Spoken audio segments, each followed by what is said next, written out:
deal for them to do simply because of the wages that are on offer.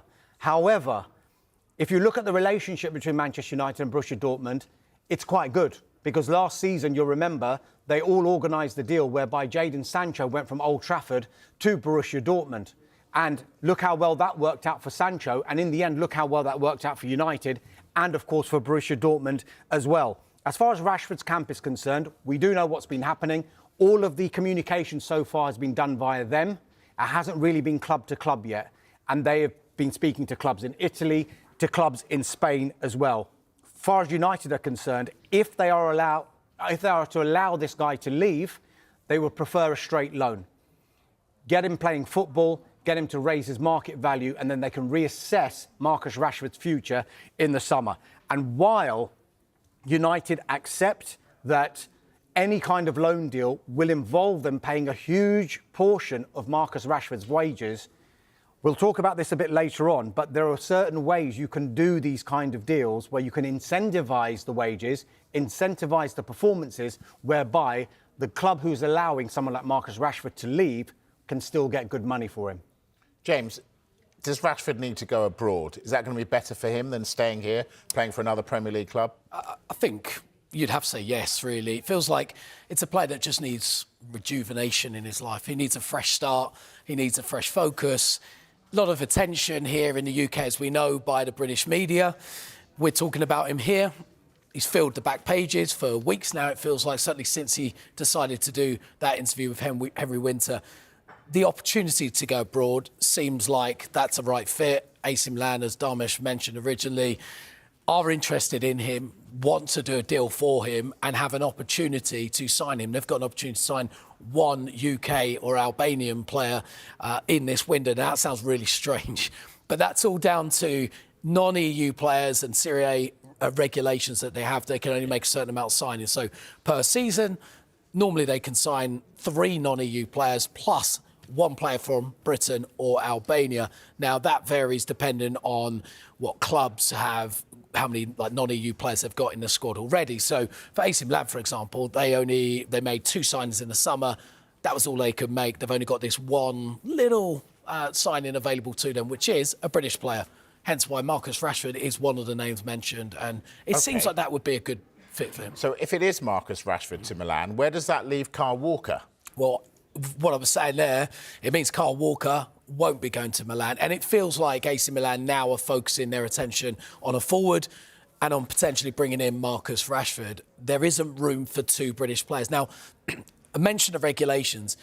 If AC Milan were to sell a non-EU player, that wouldn't open up an opportunity to bring in another player. It doesn't work like that in Serie A according to the regulations. So for Kyle Walker, AC Milan might not be the destination. There's plenty of other destinations for a 34-year-old experienced right-back who's won pretty much everything, certainly everything at club level in the game, and the likes of Inter Milan, Bayern Munich, Saudi Arabia clubs would be interested. I've read a report that Real Madrid might be interested in bringing him on loan for the remaining 6 months of the season. There will be opportunities for Kyle Walker in this window, there's no doubt about it. OK. Well, as things stand, Walker remains a City player. Pep Guardiola hasn't decided if he'll feature against Brentford tomorrow, but did reveal that defensive reinforcements are a priority in this window.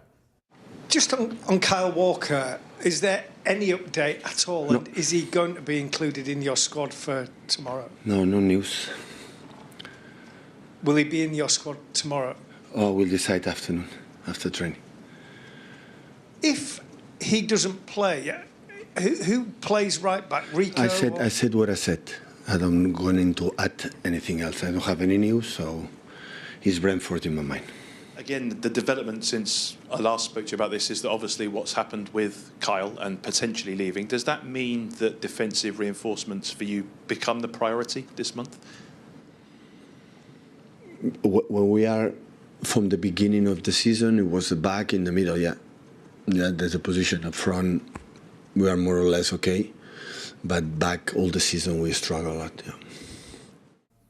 Struggling at the back, he says. They've been linked with Abdul Kadir Kusanov.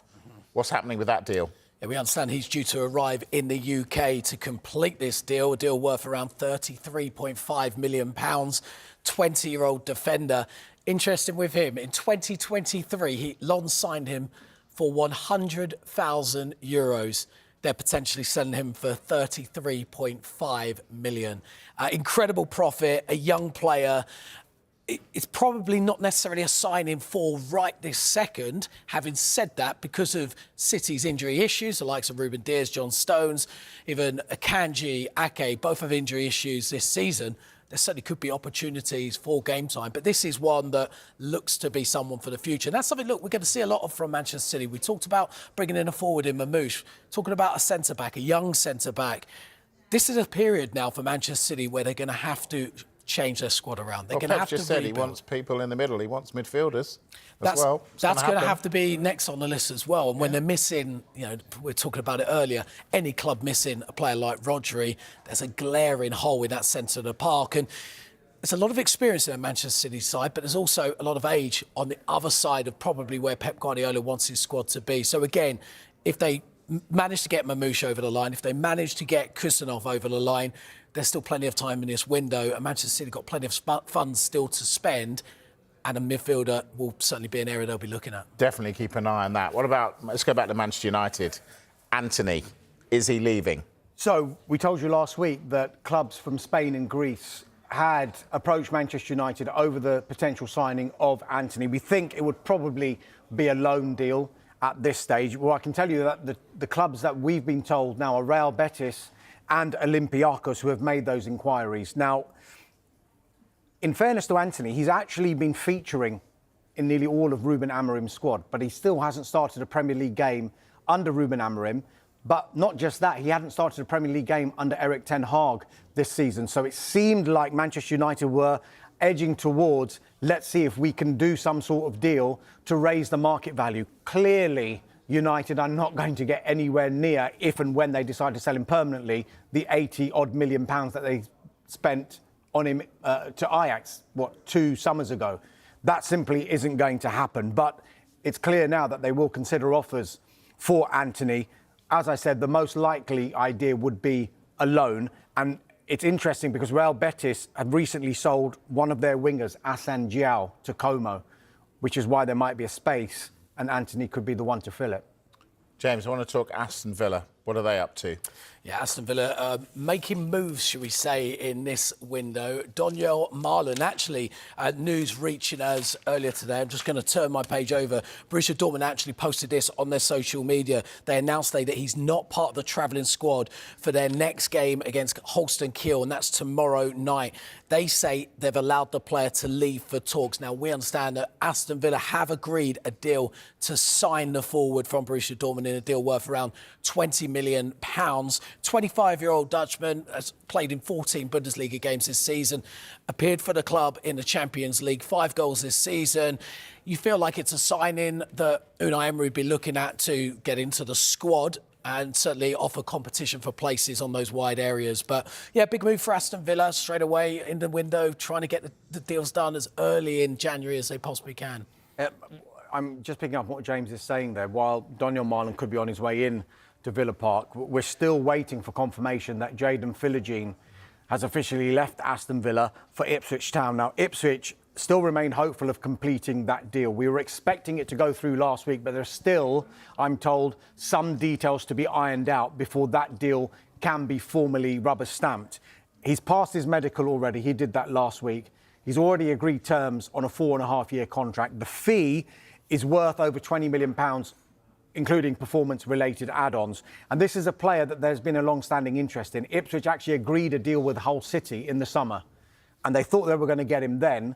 But Aston Villa had the option to trigger a matching clause, which they did, hoping that Philogene would live up to the potential that Unai Emery saw in him. And Unai Emery was pretty honest. He says, I don't think he has, so maybe he does need to move on. So they've decided Marlon is on his way in and Philogene could be on his way out. Hasn't really worked out for him at Villa, but we're just waiting now for these details to be ironed out before Ipswich can officially call him an Ipswich Town player. I've got to say, the club made a decent profit in 6 months on him and will make a good profit on him in 6 months. And the Marlon deal is not in terms of Philogene's out, Marlon comes in. Marlon will offer potential competition, and Unai Emery want him to play, not necessarily sit in the background like Philogene was doing this season. Absolutely. All right, let's take a break. When we come back, we'll have news from all 20 clubs in our Premier League wrap next. And Enzo Maresca admits that he feels shame over the way one of his players has been treated. That's coming next in a moment.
Good evening, everybody. Welcome back to the Transfer Show. It's time now to go around the clubs. Dharmesh, take it away. That's what James. you wanted, wasn't it? Yeah, thanks very much. It was always going to be a reactive window for Arsenal. They're now waiting to find out the extent of the knee injury suffered by Gabriel Jesus in yesterday's FA Cup penalty shootout defeat against Manchester United. Yeah, Aston Villa have agreed a deal worth just over £20 million with Borussia Dortmund for forward Daniel Marlon, and Dortmund have left him out of tomorrow's squad. Valencia have agreed a loan deal for Bournemouth right-back Max Aarons. Borussia Dortmund, they're going to be the talk of tonight, I think, are interested in Brentford striker Kevin Schade, but Thomas Frank has insisted he's not interested in selling anyone this month. Brighton boss Fabian Hürzeler has full confidence in the recruitment team making the right calls in this window. Could Evan Ferguson, though, leave on loan? Borussia Dortmund, see, told you, are in talks with Chelsea over the potential loan deals of Carney Chukwuemeka and Renato Vega. Crystal Palace have triggered the release clause of Millwall's Romain Esse. Esse is not in the squad for tonight's FA Cup tie against Dagenham and Redbridge. Everton want to sign Leon winger Ernest Nuamah. Discussions are ongoing. Fulham boss Marco Silva has dismissed reports linking Andreas Pereira with Brazilian club Palmeiras amid reports of a second bid worth £20.5 million for the midfielder. Talk about this earlier. Ipswich Town remain hopeful of completing a deal for Aston Villa forward Jadon Philogene. Leicester City are closing in on the signing of Parma right-back Woyo Koulibaly. They also want to sign a left winger and a central back. Kilmarnock have completed the loan signing of Liverpool right-back Calvin Ramsey for the rest of the season. Manchester City held further talks with Eintracht Frankfurt over Omar Mamouche? What is it? Mamouche. Omar Mamouche today. We were singing the song, Mamouche, Mamouche, Mamouche is on fire. A deal could be completed in the next couple of days, unlike me. AC Milan are expected to formally approach Manchester United over a deal for Marcus Rashford. He was left out of the squad in yesterday's FA Cup victory against Arsenal. Newcastle boss Eddie Howe is still hopeful keeper Martin Dubravka will sign a new contract at the club. Nottingham Forest striker Taiwo Awoniyi is one striker being considered by West Ham. Southampton will only consider a permanent sale of forward Kamaldeen Sulemana amid interest from Ajax, Genoa and Nantes. Tottenham centre-back Alfie Dorrington has chosen to join Aberdeen on loan until the rest of the season. West Ham United boss Graham Potter said it would be logical to sign a forward this window. Mikel Antonio, Jared Bowen, Crescencio Somerville and Nicholas Füllkrug are all injured. A lot of injuries. And finally, Wolves striker Mateus Cunha is expected to stay at Wolves as he continues to consider his options over a long-term contract at the club. Now, the focus at Chelsea is going to be outgoings this month.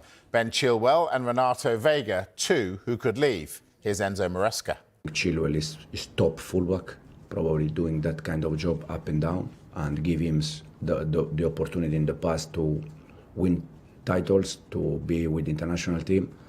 But I struggle to see Ben doing different kind of things. At the moment, I'm not aware that there is an agreement for Renato. The only thing I can say is that yesterday he was here with us working, today he will be here with us. So that means that at the moment it's our player, and then we see if something happens. I presume he also wants to play regularly as well, does he? Yeah, but I said many times I also want long hair. But we have more than 20 players, 25 players, and they all want to play, but it's not possible. So, James, Maresca says he isn't aware of any talks. Is that your understanding? Managers always say they're not aware of any talks, or they completely dismiss us when we ask those questions in press conference. Now, my understanding through Sky Germany, they're reporting Borussia Dortmund actually opened talks with Chelsea over a potential loan deal for Renato Vega. Now, Dortmund want that deal to include certain options to buy the player. Might not necessarily be an obligation or a permanent transfer in this window, but certainly in the future. Now, we understand Vega is said to have agreed in principle with the idea to join Dortmund. Now, let's not forget this is a player that joined the club just in the summer. Hasn't played too much. I think about 7 appearances in the Premier League so far. Interesting what Maresca was talking about him and saying, well, actually, we are developing him. We think we know his best position. He's still young. He's still, 21 years old. Lots to learn, lots to improve upon. But this is also Chelsea. We know how many players they've got in their squad. And if the right offer is there for one of their players, then never really been too reluctant to sell. So we'll have to wait and see. What about Ben Chilwell? Why hasn't there been more interest in him? Yeah, Ben Chilwell's an interesting one. It's almost, it feels really bad saying this, but it's almost a player you forget is still at Chelsea. He's made one appearance this season. That was in the EFL Cup. We know he's had injury problems throughout his time at Chelsea, but only a couple of years ago, he signed a 2-year extension to his 5-year contract. So he's under contract still for another 2.5 years at Chelsea. He's paid over £200,000 a week. So it's a lot of money that Chelsea actually would probably like to So take. is that the key? He's paid so much, actually getting him out of the club is going to be difficult because people won't be able to match that? I think it'll be the key for the player, making sure that it's the right opportunity for him. He's 28 years old. Has he got ambition to still play football? I can imagine he definitely has, knowing what the player is like. The deal in terms of the transfer fee that Chelsea would expect, I wouldn't expect it to be too high, so I don't think that will be an issue for any club willing to look at this player.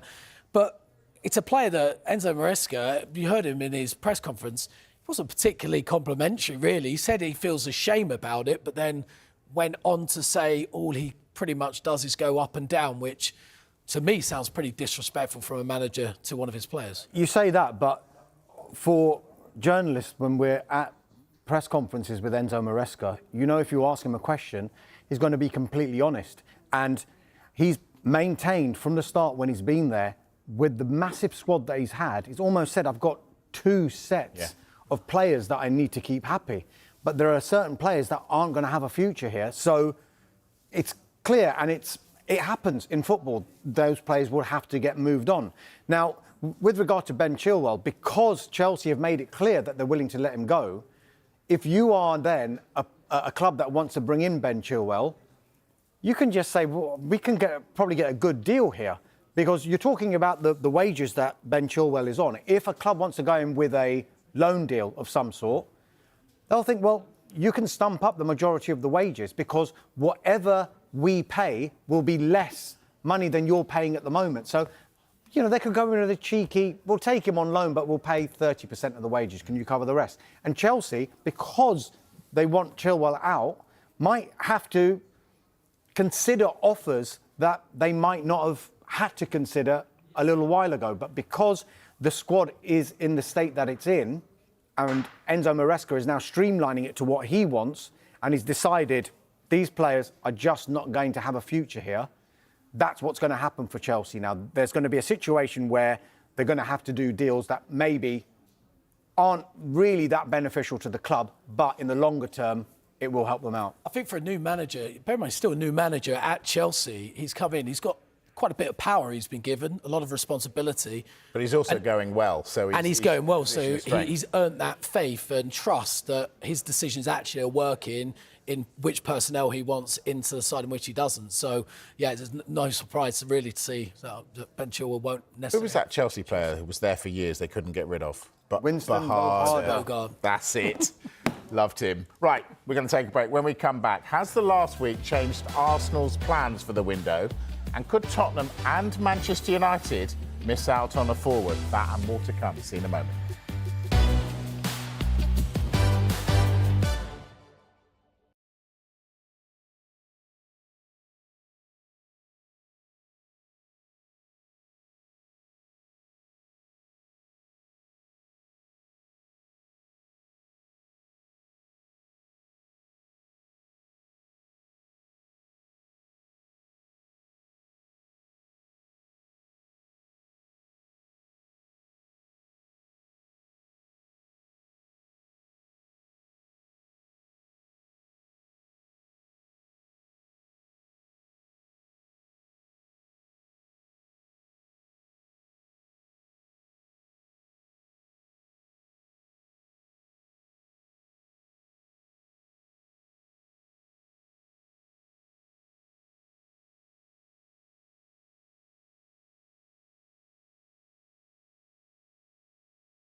So far. This is an update from the Palmeiras president, Leila Pereira, and she said that Manchester City have made an official offer for the defender, but it fell short of their valuation. But she says negotiation between the clubs continues. Now, we understand Palmeiras have demanded around £40 million for the centre-back, who turned 19 on Sunday. Now, Manchester City not prepared to pay over the asking price or over the market value of the player, shall I say. This is a player who signed a new contract in the summer till 2028. And the quote that's come in, it says that there was an official proposal from Manchester City, but we are negotiating. I will not talk about the amount, but it did not reach what Palmeiras want. I'm not in a hurry. Vita still has a long contract. We're talking if we reach a value that's good for Palmeiras, for the athlete and for Manchester, OK. But now nothing has been decided. So they're relaxed about the situation. But Manchester City are making moves in this transfer window. Just talking about Palmeiras, Leila Pereira, their president, who James was just quoting from, she's actually been speaking about Andreas Pereira as well. Remember, we've been reporting that Palmeiras have had a couple of bids, the first of which was definitely rejected. The other one was on the table, hasn't been officially rejected as far as we know yet, but they are still interested in Andreas Pereira. Leila Pereira said this: "I would like things to happen more quickly, but it doesn't depend only on Palmeiras. We are in the fight. As I told you, we are doing our best. It is a very great desire of ours. We have been involved in this matter for a long time. I would like it to be resolved as soon as possible. We have an interest in this athlete." I think that might have been like a Google Translate. They're interested in Pereira. Got it. We've been saying quite a bit that Tottenham and Manchester United are looking for a striker. Are they in danger, James, of both missing out? Look, there's a little bit of danger when they're looking at a player and potentially another club comes in. And we're talking about this man, Randall Kolo-Muani, again, been the talk of the transfer window. Pretty much daily, his name seems to be mentioned, but that's because moving parts to this are happening daily. Now, we understand Juventus are making a maximum effort possible to get the player on loan this season, and that's because they want to jumpstart those attempts by the likes of Tottenham, AC Milan and Manchester United in their attempts to get this player. Now, again, just talking about this player, PSG signed him for close to 90 million euros only 18 months ago. He's fallen out of favour, wasn't in the matchday squad for the last 3 matches. They're resigned to letting him go, whether this window or the summer. But it seems like the race is hotting up for his signature. Tottenham are not out of this race yet at all. They are interested in the player, and a forward is their priority this window. But competition is hotting up for him. OK, that's Spurs. Tough week for Arsenal. Lost to Newcastle in the first leg of the Carabao Cup, then beaten on penalties by Manchester United in the FA Cup yesterday. And after 49 shots and just 1 goal in their last 2 games, there's been 1 talking point. I don't think Arsenal have the X factor in the centre forward place. Havertz is not a number 9. You need an out-and-out number 9. I do think if you are going to be a team that competes for both the Champions League and the Premier League, I think you do need a goal scorer within your team. I would be looking at the players with a release clause, the likes of Nico Williams, maybe Sesko. I've always felt they were an attacker short of a world-class level. There you have it from the experts. They need a forward. Are they going to get a forward? Look, this has been the constant noise surrounding Arsenal. And it's not just been this season, it's been going for the last season or 2. They need to bring in a striker. Let's just break this down first of all. They're first of all awaiting the extent of Gabriel Jesus' injury. It looks like a bad one. Mikel Arteta in his news conference yesterday after that game against Manchester United says it doesn't look good. It's his knee, and the way that he was in pain, he's not holding out much hope that it's not going to be an unserious injury. So there's a problem there, first of all. But Arsenal aren't a club that panics, and they certainly won't be panicking in this transfer window. The fans want them to panic. The fans want them to get on with it. They don't want them to panic, though, because at the end of the day, you can go into a transfer window and sign the wrong player, and then what? Oh, they've signed a striker, but it hasn't worked. They have to make sure that it's the right player as well. Pepe, for example, 70 million plus for him, didn't work out, and it cost Arsenal in transfer windows to come as well. So. But what should be said here, what I have been saying, and at the risk of sounding like a broken record, this January transfer window was always going to be a reactive one. And I know what you're going to say. What am I going to say? It's time to react. Exactly. It is time to react because of the injuries that they've got. Make no mistake about it. Mikel Arteta, first of all, has said we need to look at what is within the squad, number one. Let's see what players we have within the squad. They have got players who can play along the front line. Raheem Sterling has just returned from injury. Ethan Nwaneri, who is out at the moment, is going to be back sooner rather than later. Having said that, it is clear Arsenal will have their targets. They're a big club. They are going to want to go into a transfer window. They have spent big money in transfer windows in the past. But they are looking at both short-term deals and long-term deals. And the way I'm interpreting this, and if it is a long-term target, I would guess that Arsenal would want a player, if they're going to spend big money, to go straight into the team and improve the team, or at least be real big competition to who is already there. If it's more of a short-term option, which hasn't been ruled out either, and they're exploring this situation, then I think it might be one of those players who will come in and reduce the gap in quality from when a first-team player is out and when a squad player comes in. So just to strengthen the squad. So both of those eventualities are still possible. The other eventuality is still that they may not go into the market and sign somebody. That is still possible because what Arsenal want to do is, yes, they do want to recruit, but they want to recruit the right player. And if the right player is not available, there's no point going into the window.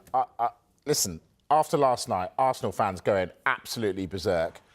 If Manchester City can go out and find a forward, why can't Arsenal? Can you understand, James, why Arsenal fans are so frustrated?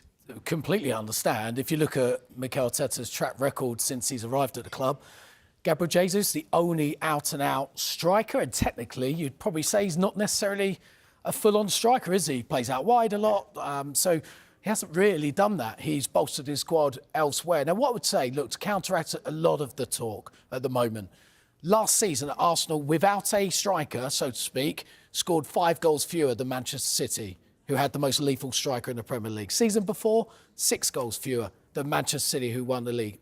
The goals have been spread around the side. Now, there's always going to be focus after you've read the stats. Was it 40-odd shots, only 1 goal in the last 2 games?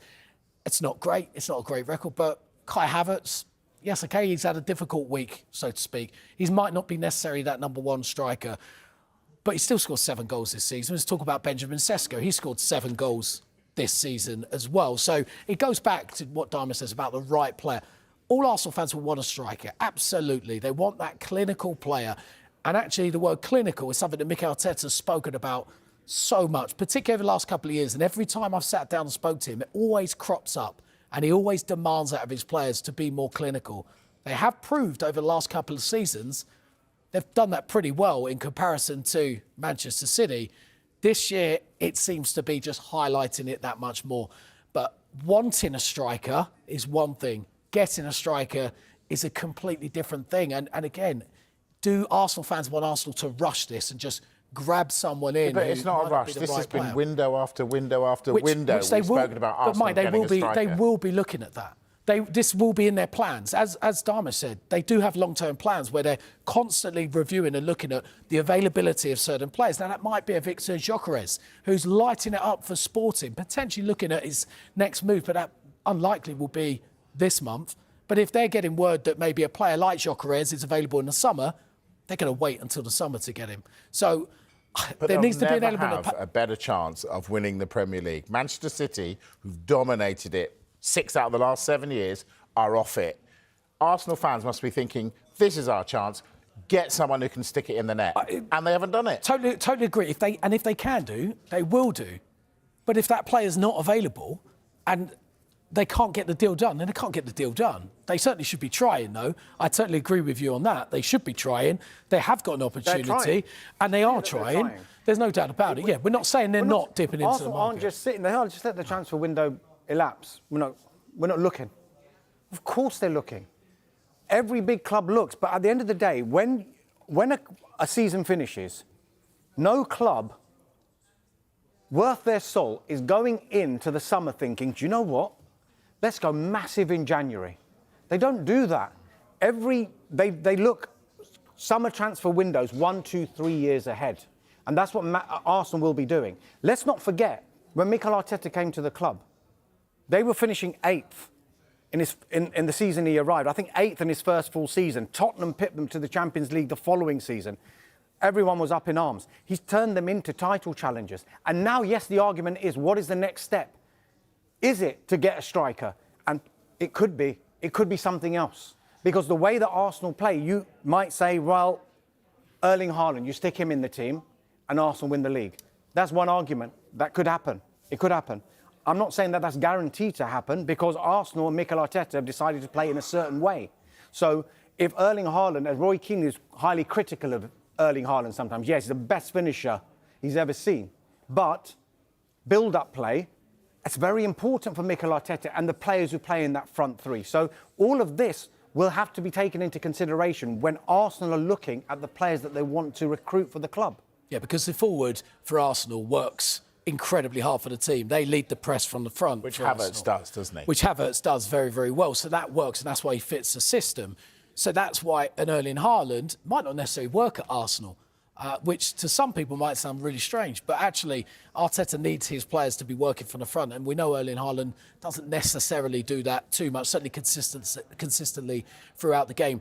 One thing that could be interesting for Arsenal might not be necessarily a striker, but I do feel... I know you mentioned about forward options and wide player options. I still feel they're very light. I think they were always light on the right-hand side in particular if Bukayo Saka did get injured, which is proven this window. Obviously, you mentioned Ethan Nwaneri, but he's still a 17-year-old young lad with very little experience. So to put pressure on him as, I will wait for him to come back and he's in the team and everything's okay, I think that's too much. What we've seen for Arsenal is goals have been spread around the team quite a lot. And actually, if they can find an attacker who can play all those front three positions, then that might be an option that they'll be looking Very, at. very quickly, what I will say, I know there's lots of talk about PSR and there's a report coming out tomorrow. Yeah. As far as we know, Arsenal are very confident of complying within that and in a great position. And people will say, well, if that's the case, go and spend some money. But there are other mitigating factors where they might not think January is the time to do that. One of them is, yes, they will be well within the parameters of Premier League profit and sustainability rules, but they also have to comply with UEFA's rules as well. So they have to keep an eye on both of those areas. I mentioned about recruiting in the summer already, but also, if you look ahead to this summer, Thomas Partey and Jorginho are out of contract. Now, if they don't renew and they leave the club, there's two big holes that Arsenal will need to fill in a summer transfer window. And if the profile of player that they're looking for is on the younger side, how much money is that going to cost? And how much money do they need to keep in their mind for that summer to replace players like that? At the moment, you've got Jason Ato, the interim sporting director who took over from Edu. He's in interim charge at the moment.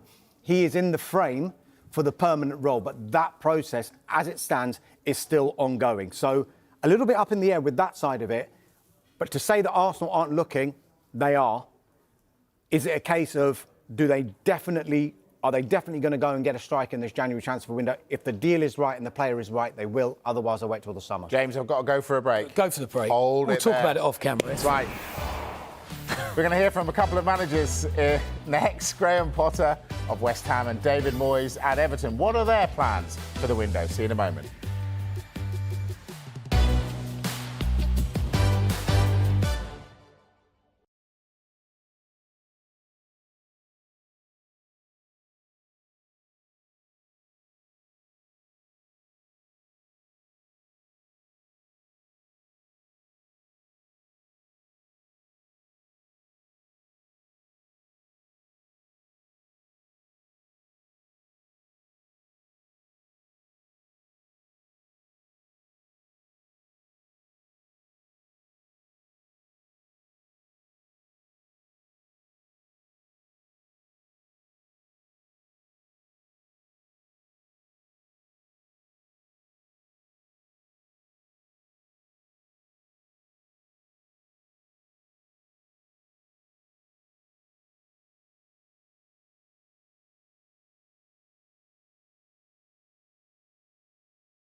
Graham Potter's got a new job and he's got an injury crisis. Mikel Antonio, Jawed Bowen, Crescencio Somerville, Nicholas Fulkrug, all injured.